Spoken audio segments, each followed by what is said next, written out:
Vicente, como colocar, como centralizar a personalidade dos pilotos nessa discussão?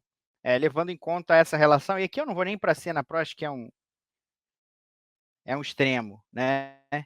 Mas falando de Hamilton, Rosberg, falando e levando a maneira como a Mercedes tocou a situação, já que a gente trouxe o gancho do Toto Wolff conversando com o Alan Prost, em comparação ao que a gente vê agora na McLaren. Olha, é uma situação que é muito legal de comentar, de debater sobre isso, porque entra em diversos aspectos, né? Não é tão simples assim como muita gente faz parecer de fato. Muita gente aponta o dedo para a McLaren é culpada e pronto, né? Mas eu acho que o Gil, no seu comentário, trouxe algumas coisas interessantes também, até mesmo a questão dos pilotos, do incômodo. Eu concordo nesse sentido, de os pilotos de fato se sentirem incomodados, como é natural que se sintam incomodados também.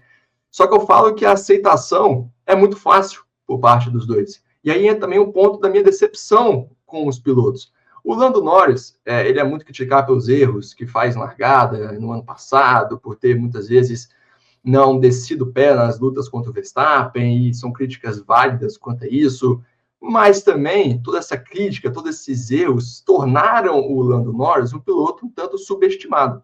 O Lando Norris não é o piloto ruim, não é o fracote que muitos que acompanham, não estou nem dizendo comentaristas, não, muitos só acompanham a categoria, acham que ele de fato é. Ele não é um piloto no nível de Verstappen, de Lewis Hamilton, obviamente que não. Eu ainda acho que tem um potencial, um teto de potencial menor que o do Piastri, mas é um grande piloto, é um piloto muito rápido, é um piloto que quando pode ser combativo, e ele é combativo, ele entrega resultados, ele realmente consegue ser rápido em classificação. Se tirar todos os erros dele, se ele realmente focar, né, se concentrar, ele realmente ter a mentalidade, trabalhar a mentalidade, ele consegue entregar bons resultados, mas a postura dele em si, esse ano, não me decepcionou tanto, porque eu já via o que o Lando Norris poderia fazer no ano passado contra o Max Verstappen. Então, eu realmente não acreditava que ele agiria de maneira diferente.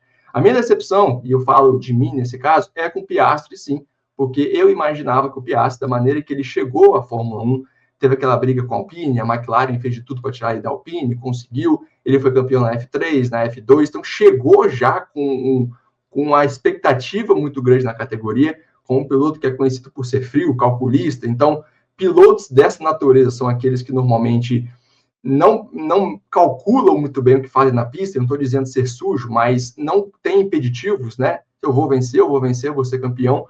E aí, nesse ponto, o Piastri tem me decepcionado. Então, por isso que eu coloquei que um grande ponto dessa questão da McLaren também é responsabilidade dos pilotos, obviamente, porque, como eu disse, se um deles peitar a ordem, se um deles desobedecer em determinado momento, a situação toda acaba, né? Mas também reconheço, eu acho, eu vou até para um ponto que o Gil tocou, que há essa capacidade, esse trabalho bem feito da gerência da McLaren em conseguir controlar os ânimos dos dois pilotos. Mas eles só conseguem controlar os ânimos dos dois pilotos porque os dois permitem, entre aspas, ali, serem controlados. Não estou dizendo que estão conformados com isso, mas eles permitem, eles obedecem, embora discordem. Né? Para mim, o GP da Hungria do ano passado, com o Lando Norris relutante em devolver a posição para o Piastri, é muito mais uma indignação do que foi o Piastri, por exemplo, na Itália. Lando Norris, a McLaren tem que conversar com ele, conversou com ele, para depois, lá no fim, ele realmente ceder. O Piastri, na primeira ordem, tudo bem, já estava no fim da corrida, ele não tinha um tempo assim também para pensar. Mas foi uma decisão na próxima reta ali, né, de acordo com o que a gente tem na ordem dos rádios, ele foi e cedeu.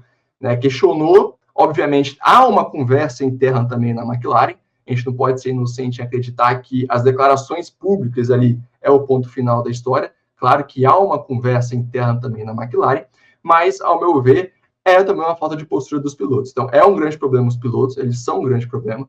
A McLaren sabe gerenciar muito bem o gênio desses pilotos, então tem um controle sobre eles que eles permitem e, obviamente, eles saem favorecidos disso porque conseguem controlar a situação interna e, como bem mencionei, é algo que o Toto Wolff gostaria de fazer, qualquer outro chefe de equipe gostaria de fazer, e é por isso que muitos chefes de equipe evitam colocar um piloto muito bom ao lado de outro que pode ser minimamente, né, competitivo, pode ser um incômodo ali. Né? A gente teve o exemplo recente da Red Bull, quem ocuparia o lugar do Sérgio Pérez, aí surgiu um monte de nome, será que o Sainz vai, não sei o quê, que é um nome, obviamente, que não ia derrotar o Verstappen, mas poderia incomodar em uma situação ou outra. Então a Red Bull evita, assim como muitas equipes evitam. Então a situação da McLaren é um mérito total da McLaren em controlar a equipe nesse ponto, embora você concorde ou não, é um mérito total da McLaren, que é facilitada, essa missão é facilitada pelos pilotos. Então, podemos discutir, como estamos fazendo aqui, com situações do passado, o Prost, o Senna, como, por exemplo, o Hamilton e o Alonso, ou o Rosberg e o Hamilton, podemos discutir, é válido que se discuta isso para ver quais são as diferenças, né? Por que antes não era possível controlar e hoje a McLaren está conseguindo? Aí eu já concordo com o Marum também, que vai muito no sentido que eu falei anteriormente, que é até que ponto vai ser possível controlar isso? Até que ponto, chegando no fim da temporada, quando uma ordem vier para o Piastri e ele realmente ficar incomodado novamente, ele vai pensar 2, 3, 4 vezes, porque lá na Itália eu cedi, agora o Norris tem que ceder. E o Norris, lá em Abu Dhabi, vai ceder alguma posição também, já que vai ser a última corrida do ano, com chance de ser campeão. Então, são decisões também que interferem no campeonato, no que a McLaren está criando para o futuro. Porque ela está criando uma situação muito complicada para ela no campeonato. Né? Porque eu até comentei esses dias aqui com um amigo meu, eu falei, se essa situação do GP da Itália fosse em Abu Dhabi, se o Piastri tivesse essa diferença, esses 3 pontinhos a mais que ele perdeu, fosse o suficiente para ele perder o título lá em Abu Dhabi, ele cederia a posição? Com certeza não cederia a posição. Mas qual a diferença? Porque esses 3 pontos que fariam diferença lá em Abu Dhabi também fazem aqui na Itália. Não é porque restam 8 corridas, 9 corridas, 10, 15, que seja, que ele tem que fazer agora, porque vai ser diferente lá da frente. Tudo é compensado. Então, também falta aos pilotos, ao meu ver, essa postura de pensar que a equipe também não tem que ter o direito sobre eles e tudo que eles fazem, já que muitas coisas são de corrida. Um safety car é coisa de corrida. Um erro em pit stop é da McLaren, culpa da McLaren, por exemplo. Um erro de um mecânico é da equipe. Agora, a McLaren tem que saber lidar, até o Gil falou muito bem sobre isso, das situações que surgem, como ela lida com isso. Então, é uma situação complicada, é uma situação muito legal de ser debatida, de fato, porque entra muitos aspectos, o que o Zac Brown pensa, o que o André Stella pensa, como os dois trabalham junto, como os dois trabalham com os dois pilotos, como o Piastri encara o Lando Norris, como que o Norris encara o Piastri, como vai ser essa parceria a partir de agora, como os dois estão dispostos a ajudar um ao outro, porque na Itália também, o Lando Norris, não que ele pediu ou ordenou, obviamente, ele até deu a ideia para a McLaren parar o Piastri antes dele por causa do Leclerc. Há uma conversa de rádio que o Norris fala, você não quer parar o outro piloto por causa do Leclerc? Aí a McLaren toma a decisão e diz, tudo bem, mas não vai ser um undercut. Aí tem aquela história que nós já sabemos. Então, há na McLaren um ambiente ali que, neste momento, está tudo indo muito bem. Mas nas próximas corridas pode tudo desmoronar, seja por uma decisão de um piloto que realmente vai se rebelar, entre muitas aspas, ou uma situação que, de fato, é inevitável dentro de um campeonato, se está brigando pelo título, e como o Gilber mencionou, pode ser a última chance de você.